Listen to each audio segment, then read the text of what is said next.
రాజు. నేను 6వ తరగతిలో చదువుతున్నాను. ఈరోజు నేను స్నేహబంధ పాఠంలో ఒక చిన్న భాగముని వివరించబోతున్నాను. ఒక అడవిలో కాకి, ఎలుక, తాబేలు స్నేహంగా ఉండేవి. కాకి పేరు లఘుపతనకం, ఎలుక పేరు హిరణ్యకం, తాబేలు పేరు మంటరకం. ఇవి ఎప్పుడూ కలిసిమెలిసి ఉండేవి.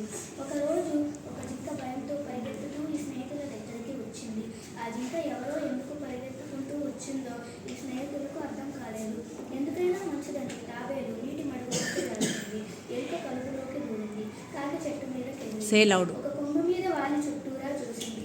భయపడవలసిన పరిస్థితి ఏదీ లేదని నిశ్చయించుకొని స్నేహితులను బయటకు రమ్మని పిలిచింది కాకి. మడుగులో నుంచి వచ్చిన తాబేలు జింక దగ్గరకు పాకుతూ వెళ్ళింది. ఎలుక కలుగులో నుండి బయటకు వచ్చింది.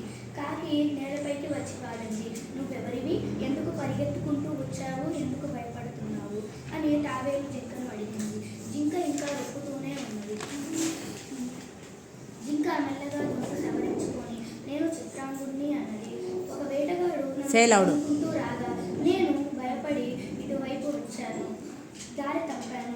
మీరిక్కడ దేవుడిలా కనిపించారు. మీరే నన్ను కాపాడాలి. మీతో కలిసి ఇక్కడే ఉంటాను. మీ స్నేహం నాకు కావాలి.